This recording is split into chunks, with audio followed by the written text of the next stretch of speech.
സംസ്ഥാനത്ത് കോവിഡ് രോഗികളുടെ active Covid രോഗികളുടെ എണ്ണം ഇന്നലെ 43,563 ഒരാഴ്ച കൊണ്ട് ഏതാണ്ട് 15% കേസ് കുറഞ്ഞിട്ടുണ്ട്. കഴിഞ്ഞ 5 മാസത്തിനുള്ളിലെ ഏറ്റവും കുറഞ്ഞ വ്യാപന നിരക്കാണ് ഇപ്പോൾ ഉള്ളത്. വാക്സിനേഷൻ ക്യാമ്പയിൻ ശക്തമായി നടക്കുന്നുണ്ട്. പരമാവധി വേഗത്തിൽ എല്ലാവരിലും വാക്സിൻ എത്തിക്കാനാണ് ശ്രമം. വാക്സിനെതിരെ ചിലർ നടത്തുന്ന പ്രചരണങ്ങൾ ജനങ്ങൾക്കിടയിൽ തെറ്റിദ്ധാരണ പരത്താൻ ഉദ്ദേശിച്ചുള്ളതാണ്. ഇതിൻ്റെ ഭാഗമായി ചിലരെങ്കിലും വാക്സിൻ എടുക്കുന്നത് കോവിഡ് വരുത്തുമോ എന്ന് ആശങ്കപ്പെടുന്നുണ്ട്. അതിലൊരു സംശയവും വേണ്ട, അത് തീർത്തും തെറ്റായ കാര്യമാണ്. വാക്സിനേഷൻ എടുത്തു എന്നതുകൊണ്ട് ഒരാൾക്കും കോവിഡിൽ നിന്ന് പെട്ടെന്നൊരു സംരക്ഷണം നേടുന്നില്ല. ആദ്യ ഡോസ് വാക്സിൻ എടുക്കുന്നവരിൽ ഏകദേശം പകുതി പേർക്ക് മാത്രമാണ് രോഗപ്രതിരോധം കൈവരിക്കാനാവുക എന്നാണ് കണക്കാക്കുന്നത്. അതിന് തന്നെ 2 ആഴ്ചയോളം സമയമെടുക്കുമെന്നും കരുതുന്നു. 70 മുതൽ 80% വരെ രോഗത്തിൽ നിന്നും സുരക്ഷ ലഭിക്കണമെങ്കിൽ 2 ഡോസും എടുത്ത് 14 ദിവസങ്ങൾ കൂടെ കഴിയണം. അതായത് ആദ്യ ഡോസ് കഴിഞ്ഞുള്ള 28 ദിവസവും രണ്ടാമത്തെ ഡോസ് കഴിഞ്ഞുള്ള 14 ദിവസവും കൂടി കഴിഞ്ഞാലേ നമ്മൾ ആഗ്രഹിക്കുന്ന നിലയിലുള്ള പ്രതിരോധം ലഭ്യമാകും. അതുകൊണ്ട് കോവിഡ് വാക്സിൻ എടുത്തു എന്ന ധൈര്യത്തിൽ മറ്റ് രോഗപ്രതിരോധ മാർഗങ്ങളെല്ലാം അവഗണിച്ച് മുന്നോട്ട് പോയാൽ ചിലപ്പോൾ രോഗം വന്നേക്കാം. രോഗവ്യാപനത്തിനും അത്തരം പ്രവണതകൾ കാരണമാകും. അതുകൊണ്ട് മാസ്കുകൾ ധരിക്കുക, കൈകൾ ശുചിയാക്കുക, സാമൂഹ്യ അകലം പാലിക്കുക, ഇത്തരത്തിൽ രോഗവ്യാപനത്തെ പ്രതിരോധിക്കാനുള്ള ജാഗ്രത നാം തുടരുക തന്നെ വേണം. അതുപോലെ കോവിഡ് വാക്സിൻ എടുക്കുന്ന ആളുകളിൽ കുറച്ചു പേർക്ക് അന്നോ തൊട്ടടുത്ത ദിവസമോ ശരീരക്ഷീണം, പനി തുടങ്ങിയ ലക്ഷണങ്ങൾ കണ്ടുവരുന്നുണ്ട്. വാക്സിൻ കുത്തിവെക്കുന്നതിനെ തുടർന്ന് രോഗപ്രതിരോധത്തിൻ്റെ ഭാഗമായി ശരീരത്തിൽ പ്രത്യക്ഷമാകുന്ന ലക്ഷണങ്ങളാണവ. അവ കോവിഡിൻ്റെ ലക്ഷണങ്ങളല്ല എന്നതും തിരിച്ചറിയണം. സാധാരണഗതിയിൽ 1-2 ദിവസങ്ങളിൽ ആ ബുദ്ധിമുട്ടുകൾ മാറും. ലക്ഷണങ്ങൾ അല്പം നീണ്ടുപോവുകയോ കൂടുകയോ ചെയ്യുന്നുവെന്ന് തോന്നുകയാണെങ്കിൽ എത്രയും പെട്ടെന്ന് തൊട്ടടുത്തുള്ള ആശുപത്രിയിൽ കാണിക്കേണ്ടി വരും. 5 ലക്ഷത്തിൽ പരം ആളുകൾക്ക് സംസ്ഥാനത്ത് ഇതുവരെ വാക്സിൻ നൽകി. അവർക്കൊന്നും തന്നെ കാര്യമായ എന്തെങ്കിലും ആരോഗ്യ പ്രശ്നമുണ്ടായതായി റിപ്പോർട്ട് ചെയ്യപ്പെട്ടിട്ടില്ല. അതുകൊണ്ട് അനാവശ്യമായ ആശങ്കകൾ ആരിലും ഉണ്ടാകേണ്ടതില്ല. എല്ലാവരും വാക്സിൻ സ്വീകരിക്കാൻ മുന്നോട്ട് വരണം. ഇവിടെ തെരഞ്ഞെടുപ്പുമായി ബന്ധപ്പെട്ട് കൂടുതൽ കാര്യങ്ങൾ ഇപ്പോൾ പറയുന്നില്ല. എന്നാൽ തെരഞ്ഞെടുപ്പ് പ്രചാരണം സ്വമേധയാ ഏറ്റെടുത്ത് രംഗത്ത് വന്ന ഒരു കൂട്ടരെക്കുറിച്ച് പറയേണ്ടതുണ്ട്. അത് മറ്റാരെക്കുറിച്ചുമല്ല, കേന്ദ്ര ഏജൻസികളെക്കുറിച്ച് തന്നെയാണ്. നിയമസഭാ തെരഞ്ഞെടുപ്പ് പ്രഖ്യാപനത്തിന് ശേഷം അവയിൽ ചിലതിൻ്റെ ആക്രമണോത്സുകതയ്ക്ക് ആക്കം കൂടിയിരിക്കുകയാണ്. അതിൻ്റെ ഒടുവിലത്തെ ഉദാഹരണങ്ങളാണ് എൻഫോഴ്സ്മെൻറ്റ് ഡയറക്ടറേറ്റ് കിഫ്ബിക്കെതിരെ നടത്തുന്ന നീക്കങ്ങളും കസ്റ്റംസ് ഇന്നലെ ബഹുമാനപ്പെട്ട ഹൈക്കോടതി മുൻപാകെ ഫയൽ ചെയ്ത പ്രസ്താവനയും. കേരളത്തിനും രാജ്യത്തിനും മാതൃകയായ വികസന ബദലുയർത്തിയ കിഫ്ബിയെ കുഴിച്ചുമൂടാനാണ് കോൺഗ്രസിൻ്റെയും BJPയുടെയും മനോനില കടമെടുത്ത് കേന്ദ്ര ഏജൻസി ഇറങ്ങിത്തിരിച്ചത്. അതേക്കുറിച്ച് വിശദമായി നേരത്തെ സംസാരിച്ചതാണ്. ഇപ്പോൾ കസ്റ്റംസാണ് പ്രചാരണ പദ്ധതി നയിക്കുന്നത്. കസ്റ്റംസ് കമ്മീഷണർ ഹൈക്കോടതി നൽകിയ പ്രസ്താവന ഇതിൻ്റെ പ്രത്യക്ഷ തെളിവാണ്. കഴിഞ്ഞ നവംബറിൽ ക്രിമിനൽ നിയമത്തിൻ്റെ 164-ാം വകുപ്പ് പ്രകാരം ഒരു പ്രതി ജുഡീഷ്യൽ മജിസ്ട്രേറ്റ് മുൻപാകെ നൽകിയ പ്രസ്താവനയിലെ ചില ഭാഗങ്ങൾ ഉദ്ധരിച്ചാണ് കസ്റ്റംസ് കോടതിയിൽ പ്രസ്താവന നൽകിയത്. കേസിലെ വിഷയം വേറെയാണ്.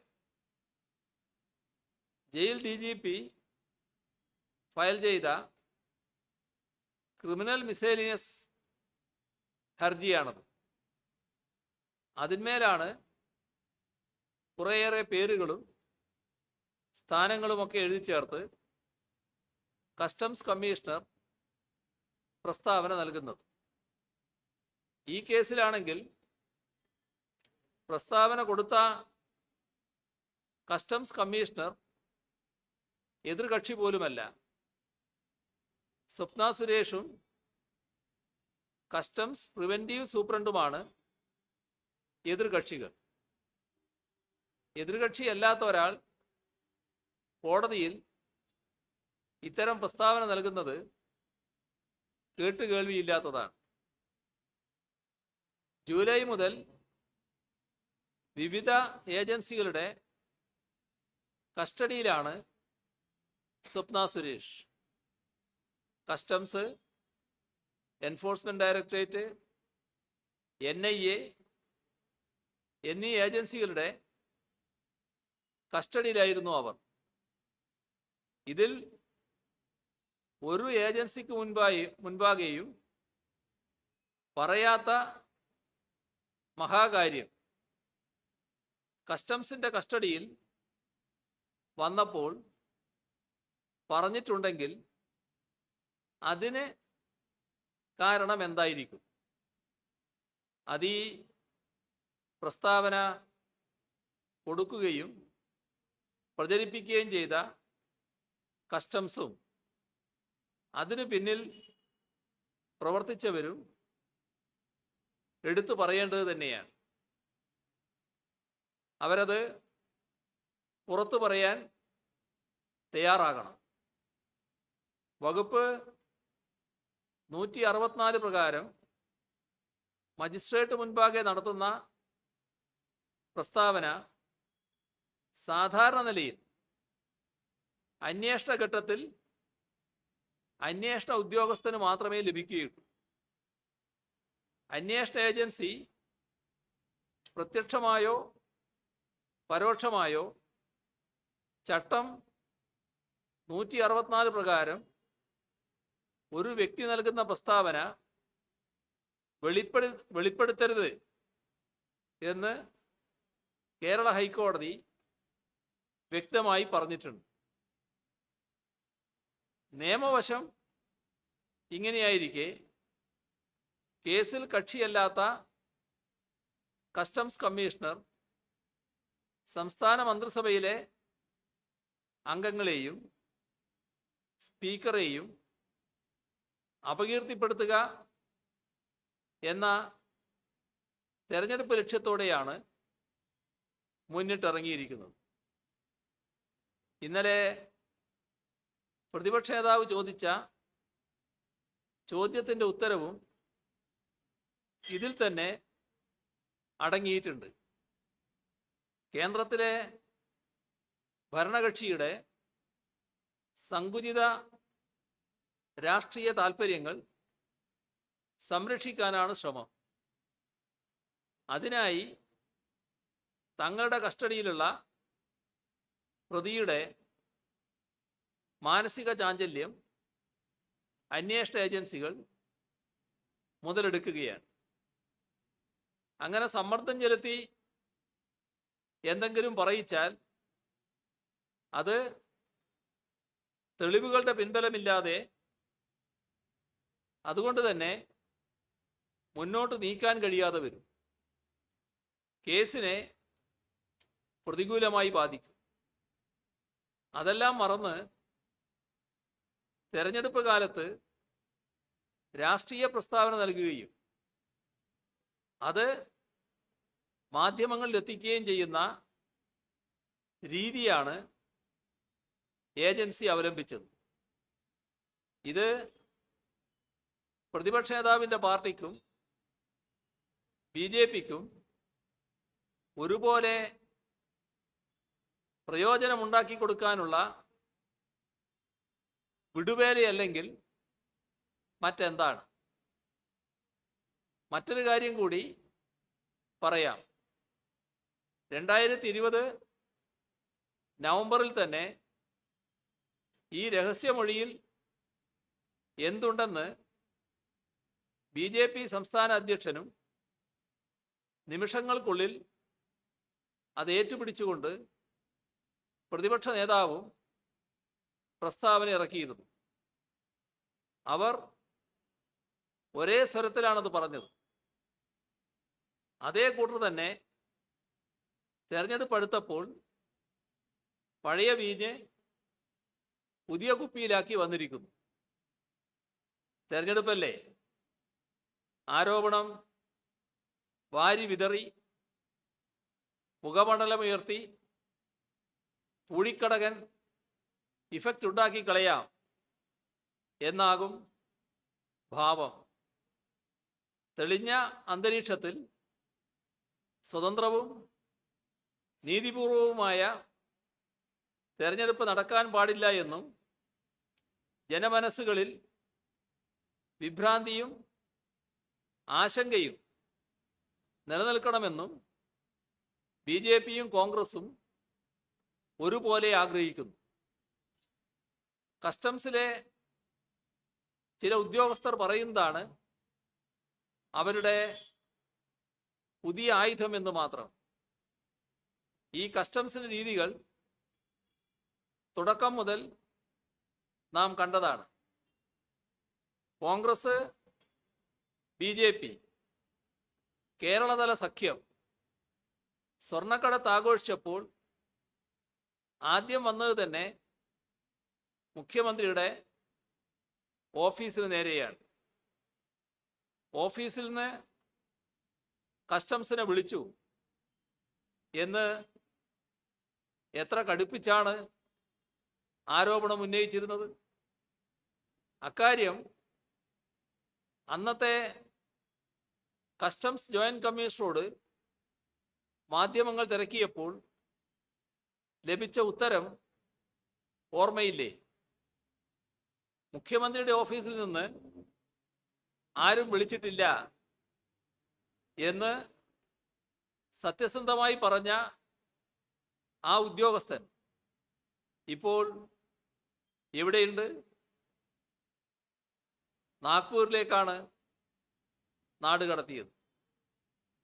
കേസ് മുന്നോട്ട് പോകുമ്പോൾ അന്വേഷണ രംഗത്തുണ്ടായിരുന്ന 10 പേരെ ഒറ്റയടിക്ക് സ്ഥലം മാറ്റി ഉത്തരവിറക്കിയത് എന്തിനായിരുന്നു?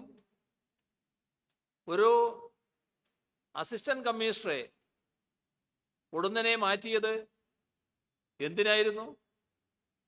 അന്ന് തന്നെ അത് ചർച്ച ചെയ്തല്ലേ. ഇതിൽ കൃത്യമായ ചില കളികൾ നടക്കുന്നുണ്ട്. കണ്ണടച്ച് പാല് കുടിച്ചാൽ ആർക്കും മനസ്സിലാവില്ല എന്ന ചിന്ത പൂച്ചകൾക്കേ ചേരൂ.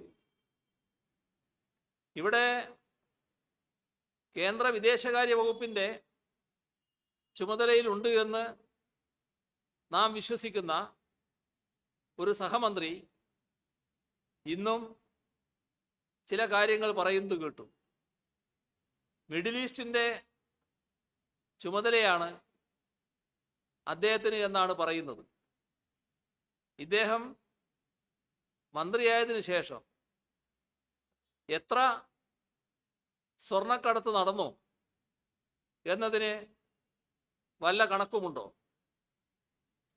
ഈ മന്ത്രി ചുമതലയിൽ വന്നതിന് ശേഷമല്ലേ നയതന്ത്ര ചാനലിലൂടെ സ്വർണ്ണക്കടത്ത് തുടങ്ങിയത്? കടത്തിയത് നയതന്ത്ര ബാഗിലല്ല എന്ന് പറയാൻ പ്രതിയെ പ്രേരിപ്പിച്ച വ്യക്തിയുമായി ഈ മന്ത്രിക്ക് എന്തെങ്കിലും ബന്ധമുണ്ടോ? നയതന്ത്ര ബാഗിലാണ് സ്വർണ്ണക്കടത്ത് നടത്തിയത് എന്ന് പാർലമെന്റിൽ ധനസഹമന്ത്രി പറഞ്ഞപ്പോൾ അതിന് വിരുദ്ധമായ നിലപാട് ഈ സഹമന്ത്രി ആവർത്തിച്ചെടുത്തത് എന്തിനായിരുന്നു? ഒരു പ്രതിയെ വിട്ടുകിട്ടാത്തതിനെക്കുറിച്ച് മാധ്യമപ്രവർത്തകർ ചോദിച്ചപ്പോഴല്ലേ അത് വിദേശകാര്യ വക്താവിനോട് ചോദിക്കണമെന്ന് ഈ സഹമന്ത്രി മറുപടി പറഞ്ഞത്? അതേ സഹമന്ത്രി തന്നെയാണ് ഇപ്പോൾ സംസ്ഥാന സർക്കാരിനെതിരെ കസ്റ്റംസ് എന്ന വാളും ചുഴറ്റി ഇറങ്ങുന്നത്. ഞങ്ങൾക്ക് പറയാനുള്ളത് മറ്റൊന്നാണ്. ജനക്ഷേമകരമായ നടപടികളുമായി മുന്നോട്ടു പോകുന്ന ഇടതുപക്ഷ ജനാധിപത്യ മുന്നണി ജനമനസ്സുകളിൽ ഇകഴ്ത്താൻ ഇതൊന്നും സഹായകമാകില്ല. സർക്കാരിൻ്റെ യശസ്സിനെ കരിവാരി തേക്കുക എന്ന ഉദ്ദേശം കേരള തലത്തിലുള്ള BJP കോൺഗ്രസ് സഖ്യത്തിനുണ്ട്. നിങ്ങൾ മനസ്സിലാക്കേണ്ടത് ഇടതുപക്ഷ ജനാധിപത്യ മുന്നണി ജനമനസ്സിൽ പിടിച്ചിട്ടുള്ള സ്ഥാനം, അതിനെ ഇകഴ്ത്താൻ ഇത്തരം ശ്രമങ്ങൾ കൊണ്ടൊന്നും ഫലമുണ്ടാവില്ല. ഞങ്ങൾ ജനങ്ങളോടൊപ്പമാണുള്ളത്. ആ വിശ്വാസം ജനങ്ങൾക്കുണ്ട്, ഞങ്ങൾക്കുമുണ്ട്. അതാണ് ഞങ്ങളുടെ ഉറപ്പ്. ഇവിടെ ഇത്തരത്തിലുള്ള വിരട്ടൽ കാര്യങ്ങൾ കൊണ്ട് ഇടതുപക്ഷ ജനാധിപത്യ മുന്നണിയാകെ വിറങ്ങലിപ്പിച്ച് കളയാം എന്ന വ്യാമോഹമുണ്ടെങ്കിൽ അതൊക്കെ മനസ്സിൽ വെച്ചാൽ മതി എന്നത് തന്നെയാണ് നേരത്തെയും വ്യക്തമാക്കിയിട്ടുള്ളത്, ഇപ്പോഴും വ്യക്തമാക്കാനുള്ളത്, നാളെയും അത് തന്നെയാണ് ഞങ്ങൾക്ക് പറയാനുണ്ടാവും.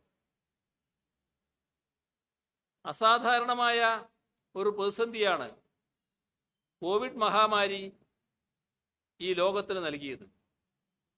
നമ്മുടെ നാടിനെയും അത് നല്ല തോതിൽ ബാധിച്ചു. നമ്മുടെ സാമൂഹ്യ ജീവിതം സ്തംഭിച്ചു.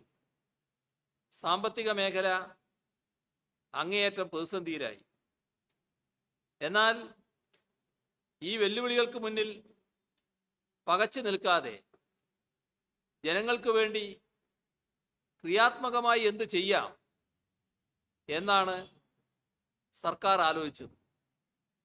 ആ ആലോചനയുടെ ഫലമായാണ് 100 ദിവസങ്ങളിൽ 100 പദ്ധതികൾ എന്ന ആശയം സാക്ഷാത്കരിക്കാൻ തീരുമാനിച്ചത്.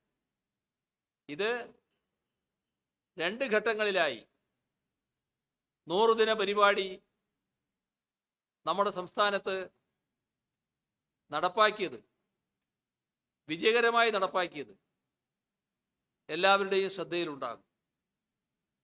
എന്താ അതിൻ്റെ ഫലം? ഇപ്പോഴത്തെ അവസ്ഥ നോക്കിയാൽ 169 ദിവസങ്ങൾക്കുള്ളിൽ ആരംഭിക്കുകയോ പൂർത്തീകരിക്കുകയോ ചെയ്തത് 206 പദ്ധതികളാണ്. ഇത്തരമൊരു കാര്യം കേരളത്തിൻ്റെ ചരിത്രത്തിൽ തന്നെ ആദ്യമാണ്. അതിൻ്റെ ഭാഗമായി 1,79,385 പേർക്കാണ് പുതിയ തൊഴിലവസരങ്ങൾ ലഭ്യമാക്കിയത്. ക്ഷേമ പെൻഷനുകൾ ഓരോ മാസവും വർദ്ധിച്ചു. ഏപ്രിൽ മുതൽ 1,600 രൂപ ഗുണഭോക്താക്കൾക്ക് ലഭിക്കുന്ന സ്ഥിതിയായി. ഇപ്പോൾ 1ഉം 2ഉമല്ല 60,31,000 പേർക്കാണ് നമ്മൾ പെൻഷൻ നൽകുന്നത്. കഴിഞ്ഞ സർക്കാർ നൽകിയിരുന്നതിൻ്റെ ഏകദേശം ഇരട്ടി എന്ന് ഓർക്കണം. ഇത്തരത്തിൽ കോവിഡ് പോലൊരു അനിതര സാധാരണമായ ദുരന്തം ജനജീവിതത്തെ ബാധിക്കാതെ ഇരിക്കാൻ ഈ സർക്കാർ അർപ്പണബോധത്തോടെ മുന്നോട്ട് പോകുമ്പോൾ ഇവിടുത്തെ പ്രതിപക്ഷം എന്തായിരുന്നു ചെയ്തത്? അത് അവർക്ക് ഓർമ്മ കാണില്ലെങ്കിലും ജനങ്ങൾ മറക്കാനിടയില്ല. ഓരോ ഘട്ടത്തിലും പ്രതിപക്ഷത്തെ കൂടെ നിർത്താനാണ് ഞങ്ങൾ ശ്രമിച്ചത്. അത് നാടിൻ്റെ നന്മ മുന്നിൽ കണ്ടായിരുന്നു. നമ്മൾ ഒത്തൊരുമിച്ച് നിൽക്കേണ്ട സമയമായിരുന്നു. എന്നാൽ ഒരുമിച്ച് നിൽക്കുന്നതിന് പകരം സർക്കാരിനെ അപകീർത്തിപ്പെടുത്താനാണ് അവർ ശ്രമിച്ചത്. ഒരുപക്ഷെ അത്തരമൊരു ഘട്ടത്തിൽ ഇത്രമാത്രം അധപ്പതിച്ച പ്രവർത്തനങ്ങളുമായി മുന്നോട്ട് പോയ മറ്റൊരു പ്രതിപക്ഷം ഈ ലോകത്ത് തന്നെ വേറെ കാണില്ല. അതിലേക്കൊന്നും ഇപ്പോൾ കൂടുതൽ കടക്കുന്നില്ല. പ്രതിപക്ഷം എന്തൊക്കെ അരുതായ്മകൾ ചെയ്താലും ഈ നാടിൻ്റെ നന്മയ്ക്കും വികസനത്തിനുമായി ഞങ്ങൾ ഉറച്ച കാൽവെപ്പുകളോടെ മുന്നോട്ട് പോകും. ഇന്ന് ഒരു സന്തോഷമുള്ള വാർത്ത പങ്കുവെക്കാനുണ്ട്.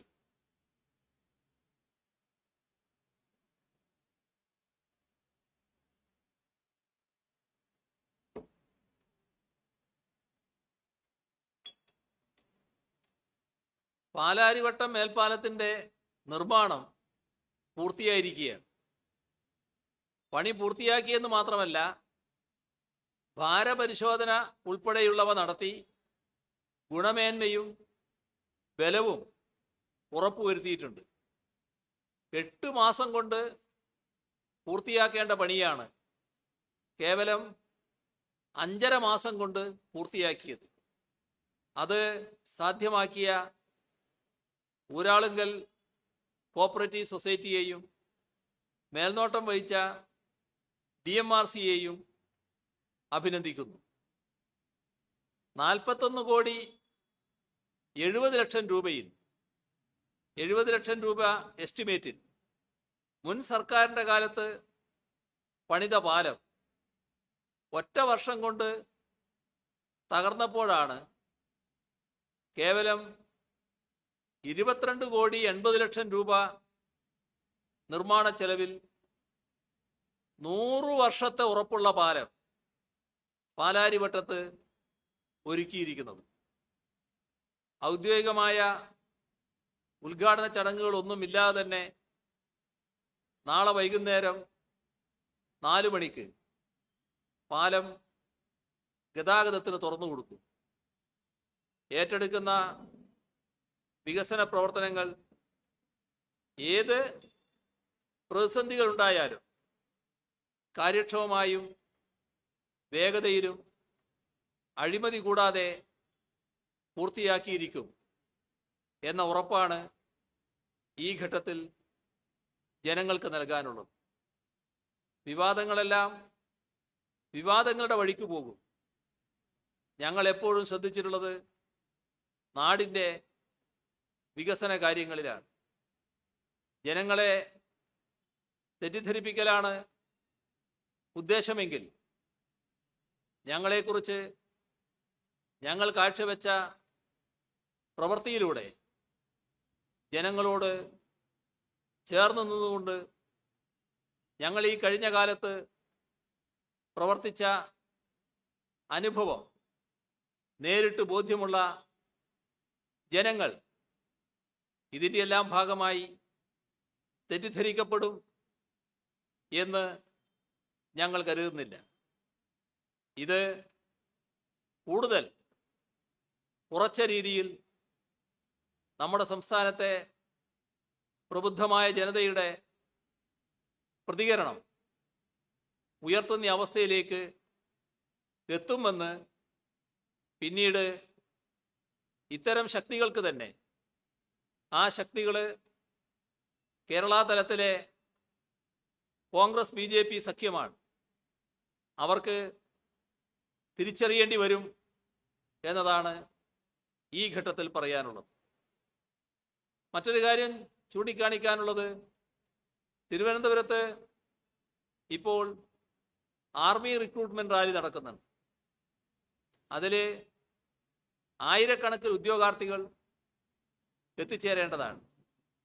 അവരുടെ സൗകര്യാർത്ഥം മംഗലാപുരത്ത് നിന്ന് തിരുവനന്തപുരത്തേക്കും തിരിച്ചും സ്പെഷ്യൽ ട്രെയിൻ അനുവദിച്ച് ദക്ഷിണ റെയിൽവേ ഉത്തരവായിട്ടുണ്ട്.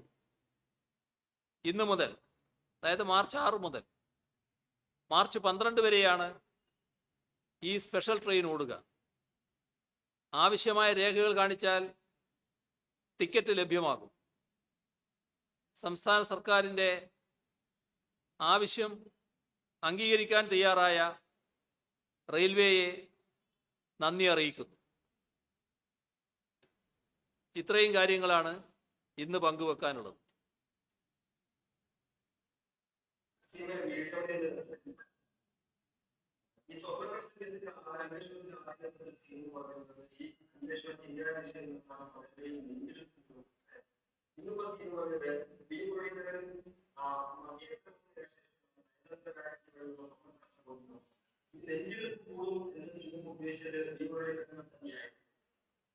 നെഞ്ചെടുപ്പ് കൂടുമെന്ന് ഉദ്ദേശിച്ചത് ഇതുമായി ബന്ധപ്പെട്ട ശക്തികളെയും അവരെ സഹായിച്ചവരെയുമാണ്.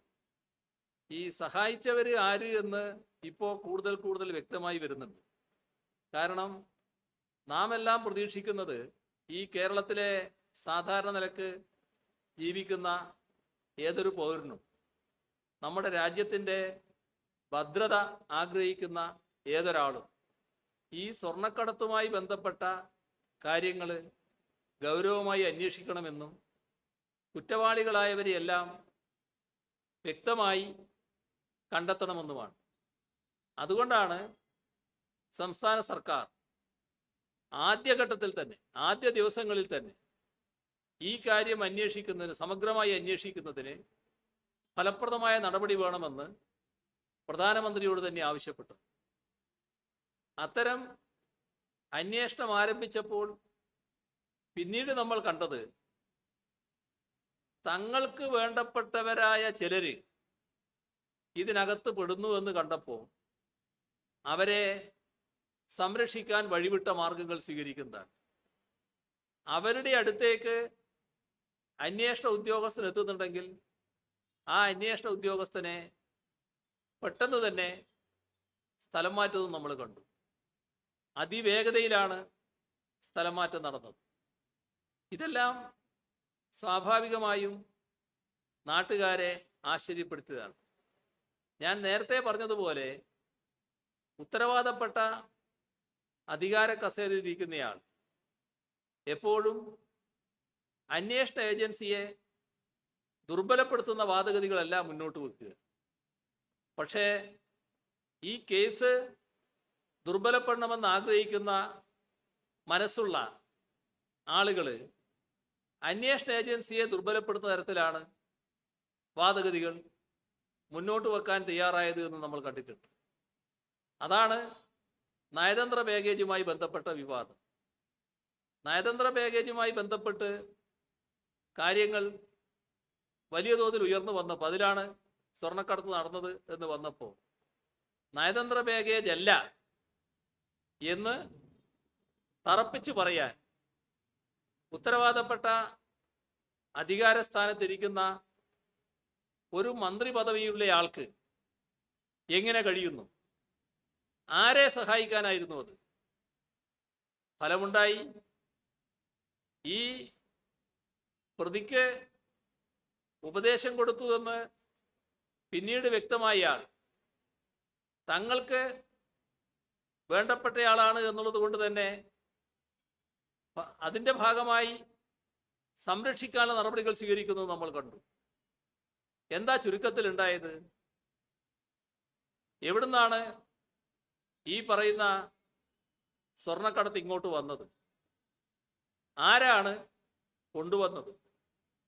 ആരിലൊക്കെയാണ് അത് എത്തിയത്? ഇതിനെക്കുറിച്ച് ഇതേവരെ ഈ അന്വേഷണ ഏജൻസികൾക്ക് കണ്ടെത്താനായോ? അപ്പോ അധികാരം തെറ്റായ രീതിയിൽ എങ്ങനെ ഉപയോഗിക്കാം? അതാണ് ഈ അന്വേഷണ ഘട്ടത്തിൽ നമ്മുടെ നാടിന് മുന്നിൽ വ്യക്തമായത്. അതിൻ്റെ ഫലമായി ഈ തെറ്റ് ചെയ്തവർ നമ്മുടെ നാടിൻ്റെ, നമ്മുടെ രാജ്യത്തിൻ്റെ സാമ്പത്തിക ഭദ്രത തകർക്കുന്നതിന് വേണ്ടി നേതൃത്വം കൊടുത്തവർ ഇപ്പോ കയ്യും കെട്ടി ചിരിച്ചുകൊണ്ടിരിക്കുകയാണ്. ചില പേരുകളെല്ലാം നമ്മുടെ മുന്നിൽ വന്നിട്ടുണ്ട്. പക്ഷേ അവരെ ആരെയും കാണാനോ ചോദ്യം ചെയ്യാനോ വരെ ഇതേവരെ ഈ പ്രബല ഏജൻസികൾക്ക് സാധിച്ചിട്ടില്ല. നമ്മുടെ രാജ്യം, ഇന്ത്യ എന്ന മഹാരാജ്യത്തിൻ്റെ പ്രബലമായ ഏജൻസികൾ ഇത്തരം കാര്യങ്ങളിൽ നിസ്സഹായമാകേണ്ടതല്ല. എന്തുകൊണ്ട് അങ്ങനെ വന്നു? അവിടെയാണ് തെറ്റായ ഇടപെടൽ അധികൃത സ്ഥാനങ്ങളിൽ നിന്ന് ഉണ്ടായി എന്ന് നമുക്ക് കാണാൻ കഴിയുക. അതിൻ്റെ ഫലമായാണ് ഈ തരത്തിൽ സംഭവിച്ചത്. അതേ അന്വേഷണ ഏജൻസികളെ ശരിയായ പ്രതികളെ കണ്ടെത്താൻ കഴിയാതിരിക്കുമ്പോൾ രാഷ്ട്രീയ ആവശ്യങ്ങൾക്ക് വേണ്ടി എങ്ങനെ ദുരുപയോഗിക്കാം എന്നതുമാണ് ഇപ്പോൾ അവര് പയറ്റിക്കൊണ്ടിരിക്കുന്നത്. ഇതെല്ലാം നാടിനു മുന്നിൽ നല്ലതുപോലെ വ്യക്തമായിട്ടുള്ള കാര്യമാണ്.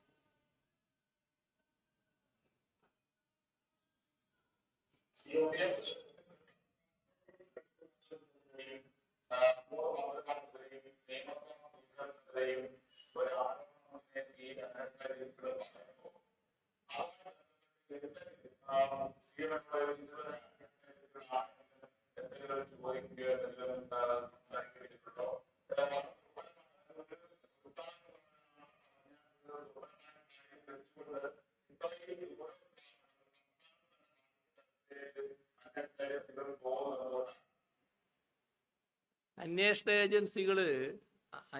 ഏജൻസികളുടെ നിസ്സഹായാവസ്ഥ ഇവിടെ മനസ്സിലാക്കണം. അന്വേഷണ ഏജൻസികളെല്ലാം സാധാരണഗതിയിൽ പ്രൊഫഷണൽ ഏജൻസികളാണ്.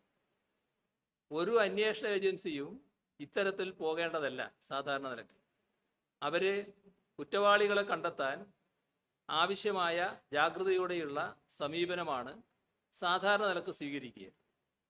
ഇവിടെ എന്താ സംഭവിച്ചത്? ഞാൻ നേരത്തെ പറഞ്ഞതുപോലെ ഉത്തരവാദപ്പെട്ട അധികൃത കേന്ദ്രങ്ങളിൽ നിന്ന് ആ അന്വേഷണ ഏജൻസിയെ ശരിയായ രീതിയിൽ പ്രവർത്തിക്കുന്നതിന് വിലക്കേർപ്പെടുന്ന നിലവന്നു.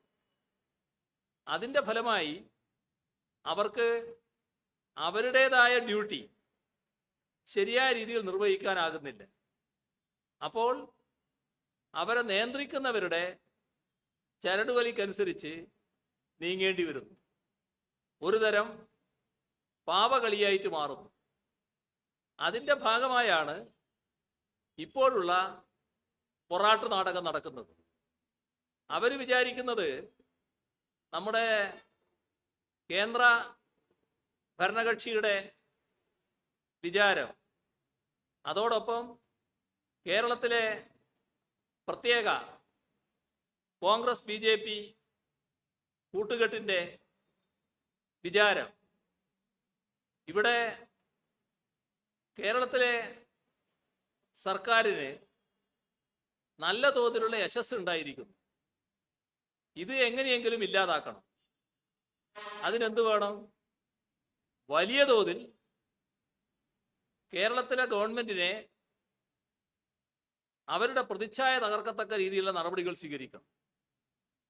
അതിനുതകുന്ന ഒന്നായി ഈ സ്വർണ്ണക്കള്ളക്കടത്തിനെ ഉപയോഗിക്കാനാകുമോ എന്ന കുരുട്ടുബുദ്ധി ഇതിൻ്റെ തുടക്കത്തിൽ തന്നെ കേരളതല കോൺഗ്രസ് BJP കൂട്ടുകെട്ടിനുണ്ടായി. അതിൻ്റെ ഫലമാണ് ഞാൻ നേരത്തെ പറഞ്ഞതുപോലെ ആദ്യ ദിവസം തന്നെ പച്ച നുണ മുഖ്യമന്ത്രിയുടെ ഓഫീസിൽ നിന്ന് ഉത്തരവാദപ്പെട്ട ഒരാൾ കസ്റ്റംസിൽ വിളിച്ചു എന്ന് പറയുന്ന നിലയുണ്ടായി. അത് നിങ്ങളുടെ, അതായത് മാധ്യമപ്രവർത്തകരുടെ അന്വേഷണത്തിന് മുന്നിൽ കസ്റ്റംസിലെ സീനിയറായ ഓഫീസർ തന്നെ അങ്ങനെ ഒരു വിളിയും മുഖ്യമന്ത്രിയുടെ ഓഫീസിൽ നിന്ന് വന്നിട്ടില്ല എന്ന് പരസ്യമായി പറഞ്ഞു. ആദ്യത്തെ നുണ അവിടെ തകരുകയായിരുന്നു. പക്ഷേ ഈ കേരളത്തിലെ കേരളതല കോൺഗ്രസ് BJP കൂട്ടുകെട്ട് അതിൽ നിരാശരായില്ല. അവർക്ക് പകയായി. ഈ ഉദ്യോഗസ്ഥനാരാണ് അങ്ങനെ പറയാൻ? ഞങ്ങൾ പറഞ്ഞതിനപ്പുറം പറയാൻ പാടുണ്ടോ? അപ്പൊ ആ കൂട്ടുകെട്ടിന്റെ ഇടപെടലിന്റെ ഫലമായി കേന്ദ്ര ഗവൺമെന്റിൽ സമ്മർദ്ദം ചെന്നു. ആ സമ്മർദ്ദത്തിന്റെ ഭാഗമായാണ് ആ ഉദ്യോഗസ്ഥനെ രാഖ് രാമാനം ഇവിടുന്ന് പറഞ്ഞയക്കുന്നത്. അത് ഉദ്യോഗസ്ഥർക്ക് നൽകിയ കൃത്യമായ സന്ദേശമായിരുന്നു. അതിൻ്റെ തുടർച്ചയായി കേന്ദ്ര ഭരണകക്ഷിയുമായി ബന്ധമുള്ള ചില പേരുകാർ, അവർക്കിതുമായി ബന്ധമുണ്ട് എന്ന് വന്നപ്പോൾ അതിന് നേതൃത്വം കൊടുത്തവരിലടക്കം ചിലര് ആ തരത്തിലുണ്ട് എന്ന് നാട്ടിലെല്ലാവർക്കും അറിയാം. അത്തരം ആളുകളെ വഴിവിട്ട് സംരക്ഷിക്കാൻ ഈ പറഞ്ഞ കേരളതല കോൺഗ്രസ് BJP കൂട്ടുകെട്ട് സന്നദ്ധമാകുന്ന കാഴ്ചയാണ് നാം കണ്ടത്. അത്തരത്തിലുള്ള വഴിവിട്ട നടപടികൾ യഥാർത്ഥത്തിൽ ഒരു ചോദ്യം ചെയ്യൽ ഘട്ടം വരെ എത്തിയിട്ടുള്ള പ്രതിയെയും പ്രതികളെയും സംരക്ഷിക്കുന്ന നിലപാട് അന്വേഷണ ഏജൻസികളിൽ നിന്നുണ്ടായപ്പോൾ ഈ പറഞ്ഞ കേരളതല കോൺഗ്രസ് BJP കൂട്ടുകെട്ടിന്റെ ഭാഗമായ ഒരാളിൽ നിന്ന് പോലും ഒരെതിർ ശബ്ദം ഉയർന്നില്ല. ആ നടപടിയെ മൗനത്തിലൂടെ അനുകൂലിച്ചു. എന്തേ അതിനിടയാക്കിയത്? BJPയുടെ താല്പര്യം മനസ്സിലാക്കാം. BJPക്ക് അവരുടെ കൂടെ നിൽക്കുന്നയാളാണ് എന്ന താല്പര്യമുണ്ട്. അതുകൊണ്ട് അവർക്ക് വഴിവിട്ട് സഹായിക്കാൻ തോന്നിയിട്ടുണ്ട്. എന്നാൽ ഇവിടുത്തെ കേരളതല കൂട്ടുകെട്ടിന്റെ BJPയുടെ ഭാഗമായി നിൽക്കുന്ന കോൺഗ്രസിന് എന്തായിരുന്നു അതിൽ താല്പര്യം? എന്തേ എല്ലാ കാര്യങ്ങളിലും പ്രസ്താവന ഇറങ്ങിക്കൊണ്ടിരിക്കുന്ന ഒരുപാട് നേതാക്കന്മാരുണ്ടല്ലോ, അതിലൊരു നേതാവിൻ്റെയും ശബ്ദം ആ ഘട്ടത്തിൽ ആ നടപടിക്കെതിരെ ഉയരാതിരുന്നത്? അപ്പൊ ഇതെല്ലാം ഒരു ഒത്തുകളിയാണ്. ആ ഒത്തുകളിക്ക് ഒറ്റ അജണ്ടയേ ഉണ്ടായുള്ളൂ. അത് LDFനെ കരിവാരി തേക്കുക, LDFന്റെ പ്രതിച്ഛായ താർക്കുക. നിങ്ങൾ മനസ്സിലാക്കേണ്ടത്, നിങ്ങൾ വിചാരിച്ചാൽ തകർന്നു പോകുന്ന ഒന്നും ഞങ്ങൾ ഇവിടെ ഉണ്ടാക്കിയിട്ടില്ല. ഞങ്ങൾ ഇവിടെ ഉണ്ടാക്കിയത് സാധാരണഗതിയിൽ ഒരു സർക്കാർ നാട്ടിൽ എന്ത് ചെയ്യണോ ആ ചെയ്യേണ്ട കാര്യങ്ങൾ മാത്രമാണ്. നാടിൻ്റെ വികസനം നിങ്ങൾക്കത് കഴിഞ്ഞില്ല, ഞങ്ങൾക്കത് കുറെ കൂടി നല്ല രീതിയിൽ നടപ്പിലാക്കാനായിട്ടുണ്ട്. ഇനിയും കൂടുതൽ മുന്നോട്ട് പോകേണ്ടതുണ്ട്. അതുകൊണ്ട് മുഴുവനായി എന്ന് ഞങ്ങൾ കാണുന്നില്ല. ഇനിയും വലിയ തോതിൽ മുന്നോട്ട് പോകേണ്ടതുണ്ട്. ജനങ്ങളും അതാണ് ആഗ്രഹിക്കുന്നത്.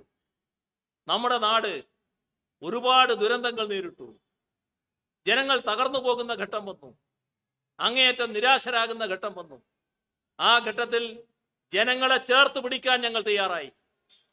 ജനങ്ങളോടൊപ്പം ഞങ്ങൾ നിന്നു. അത് ജനങ്ങൾ തിരിച്ചറിയുന്നുണ്ട്. ഈ മഹാദുരന്തങ്ങളുടെ ഒരു നീണ്ട കാലയളവെടുത്താൽ ഈ കേരളം എന്ന സംസ്ഥാനത്ത് ഒരാളും പട്ടിണി കിടക്കേണ്ടി വന്നില്ല. ഇതല്ല നമ്മുടെ രാജ്യത്തിന്റെ മറ്റ് ഭാഗങ്ങളിലെ സ്ഥിതി. എന്തുകൊണ്ട് അങ്ങനെ ഉണ്ടായി? അത് ജനങ്ങൾക്ക് നന്നായി അറിയാം. നിങ്ങള് കരിവാരി തേക്കാൻ നോക്കുന്നത് ഈ ചെയ്തികളെയാണ്, ഞങ്ങളെയല്ല. നിങ്ങൾ എതിർക്കുന്നത് ഈ നാട്ടിലെ ജനങ്ങളെയാണ് എന്ന് നിങ്ങൾ മനസ്സിലാക്കണം.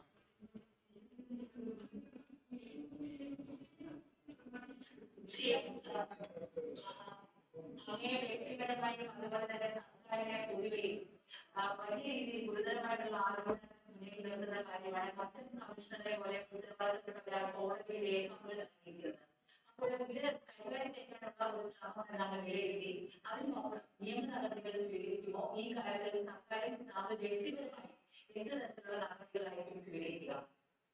സ്വാഭാവികമായും സ്വീകരിക്കേണ്ട നിയമ നടപടികൾ ഉണ്ടാകും. അതിൻ്റെ നിയമപരമായ പരിശോധനകൾ നടക്കണമല്ലോ. ആ പരിശോധനകൾ നടന്നുകൊണ്ടിരിക്കുകയാണ്. ഇതിനകത്ത് ഒട്ടേറെ നിയമപ്രശ്നങ്ങളുണ്ട്. സാധാരണഗതിയിൽ ചെയ്യാൻ പാടില്ലാത്ത ഒട്ടേറെ കാര്യങ്ങൾ ഇവിടെ ഉണ്ടായിട്ടുണ്ട്. അതിൻ്റെ പരിശോധനകൾ നടന്നുകൊണ്ടിരിക്കുന്ന ഘട്ടമാണ്. അതുകൊണ്ട് നിയമപരമായ നടപടികൾ ഉണ്ടാകുമെന്ന് മാത്രം പറഞ്ഞ് ഞാൻ വെക്കുകയാണ്.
ഇവിടെ നമ്മൾ കാണേണ്ടത് ഏകദേശം 3 ആഴ്ചക്കാലം നമ്മുടെ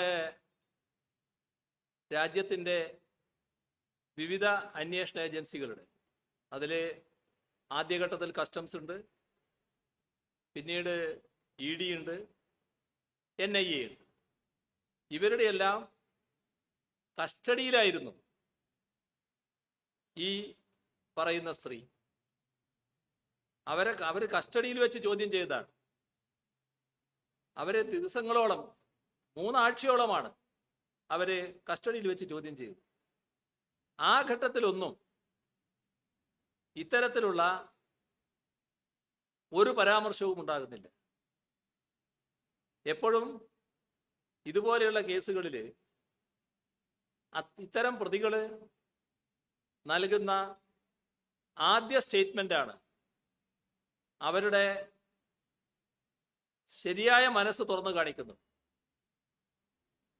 19 ദിവസം കഴിഞ്ഞ് പിന്നെ ദിവസങ്ങളല്ല, ആഴ്ചകളും മാസങ്ങളും പിന്നിട്ടു. കാരണം ജൂലൈയിലാണല്ലോ ഇത് തുടങ്ങുന്നത്. നവംബറിലാണ് ഈ പറയുന്ന കസ്റ്റംസിൻ്റെ മൊഴി എന്ന് പറയുന്നത്, കസ്റ്റംസ് എടുക്കുന്ന മൊഴി. അതിൻ്റെ ചരിത്രം പരിശോധിച്ചാലും വിചിത്രമായ കാര്യങ്ങൾ കാണാൻ കഴിയും. ഞാൻ അതിൻ്റെ ഭാഗങ്ങളിലേക്കൊന്നും പോകുന്നില്ല. ഒരു അന്വേഷണ ഏജൻസി അവരുടെ ആഗ്രഹം സഫലീകരിക്കുന്നതിന് വേണ്ടി വഴിവിട്ട നടപടികൾ സ്വീകരിച്ചോ ഇല്ലയോ എന്ന് ഇനി അങ്ങോട്ടുള്ള കാലം തെളിയിക്കേണ്ടതാണ്. ഏതായാലും ഇതുമായി ബന്ധപ്പെട്ട് ഫലപ്രദമായി ആദ്യം അന്വേഷിച്ച ഏജൻസി NIA ആയിരുന്നു. NIAയുടെ അന്വേഷണം ഏറെക്കുറെ അവർ പൂർത്തിയാക്കുകയും ചെയ്തു. അതിനകത്ത് ഇതുപോലുള്ള ഒരു ആരോപണവും ഉയർന്നു വന്നില്ല. ഒരു തരത്തിലുള്ള ആക്ഷേപവും ഈ പറയുന്ന ഗവൺമെന്റുമായി ബന്ധപ്പെട്ട ഒരാക്ഷേപവും ഉയർന്നു വന്നില്ല. എന്നാൽ രാഷ്ട്രീയമായ ആവശ്യം വന്നു. രാഷ്ട്രീയമായ ആവശ്യം വന്നപ്പോൾ അന്വേഷണ ഏജൻസികൾ തന്നെ അവരിൽ ചിലർ സമ്മർദ്ദം ചെലുത്തുന്ന സ്ഥിതിയുണ്ടായി. ഈ കേസിൽ പ്രതികളായ ചിലർ പറഞ്ഞ കാര്യങ്ങൾ നേരത്തെ പുറത്തു വന്നിട്ടുണ്ട്. അതിലൊരാൾ പറഞ്ഞത് രാഷ്ട്രീയ നേതൃത്വത്തിൻ്റെ പങ്കാളിത്തം ഉണ്ട് എന്ന് സമ്മതിക്കാൻ നിർബന്ധിക്കുന്നു. അങ്ങനെ വന്നാൽ കേസിൽ നിന്നേ ഒഴിവായി കൊടുക്കാം. അപ്പൊ അവർക്ക് ചില ലക്ഷ്യങ്ങളുണ്ടായിരുന്നു.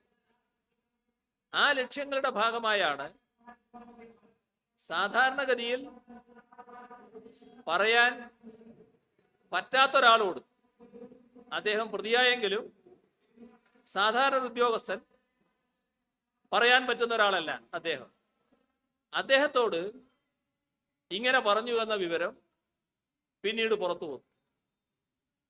ഇതേ പ്രതി നിങ്ങൾ പറഞ്ഞ ഒരു കാര്യം പുറത്തുവിട്ടത് മാധ്യമങ്ങൾ തന്നെ റിപ്പോർട്ട് ചെയ്തു. അത് അവരുടെ ശബ്ദരേഖയായിരുന്നു. അവരുടെ ശബ്ദത്തിൽ അവരുടെ മേലെ വരുന്ന സമ്മർദ്ദം, ആളുകളെ പറയിപ്പിക്കാനുള്ള ശ്രമം, ഇതെല്ലാം കൃത്യമായ രീതിയിൽ പുറത്തു വരുന്ന നിലയുണ്ടായി. എന്തുകൊണ്ട് ആ ഭാഗം അന്വേഷിച്ചില്ല? അന്വേഷണ ഏജൻസി എന്തേ ആ ഭാഗം വിട്ടുകളഞ്ഞത്? അന്വേഷണ ഏജൻസിക്ക് താല്പര്യം ഈ പറഞ്ഞ കാര്യം ഗവൺമെന്റിലേക്ക് എങ്ങനെ എത്തിക്കാൻ പറ്റുമെന്നായിരുന്നു. ഗവൺമെന്റിന്റെ ഉത്തരവാദപ്പെട്ട സ്ഥാനങ്ങളിൽ ഇരിക്കുന്നവരിലേക്ക് എത്തിക്കാൻ വേണ്ടി പിന്നീട് വഴിവിട്ട ശ്രമം ആരംഭിക്കുന്നത് കസ്റ്റംസിന്റെ ഭാഗത്തു നിന്നാണ്. നമുക്കറിയാം, നമ്മുടെ അന്വേഷണ ഏജൻസികളിൽ ചില ഉദ്യോഗസ്ഥര് വഴിവിട്ട നീക്കങ്ങൾക്ക് വഴങ്ങിക്കൊടുക്കുന്നവരുണ്ട്. ചിലര് ധീരമായ നിലപാട് സ്വീകരിക്കുന്നവരുണ്ട്. നിയമപ്രകാരമുള്ള നടപടികൾ മാത്രമേ സ്വീകരിക്കൂ. അല്ലാത്തതൊന്നും ആര് നിർദ്ദേശിച്ചാലും ചെയ്യാൻ തയ്യാറാകില്ല. അത്തരം ആളുകൾ നേരത്തെ നമ്മൾ കണ്ടതുപോലെ നാഗ്പൂരിലേക്കോ മറ്റ് സ്ഥലങ്ങളിലേക്കോ ഈ അധികൃത ഇംഗിതത്തിന് വഴങ്ങിയില്ല എന്നതിൻ്റെ പേരിൽ സ്ഥലമാറ്റം ചെയ്യപ്പെടും, മറ്റു തരത്തിൽ പീഡിപ്പിക്കപ്പെടും. എന്നാൽ അതുകൊണ്ടൊന്നും തൻ്റെ നിലപാടിൽ മാറ്റം വരുത്തില്ല എന്ന നില സ്വീകരിക്കുന്ന, തൻ്റെ ഡ്യൂട്ടിയിൽ അർപ്പണബോധത്തോടെ ഉറച്ചു നിൽക്കുന്ന ഒട്ടേറെ ഉദ്യോഗസ്ഥർ നമ്മുടെ രാജ്യത്താകെയുണ്ട്.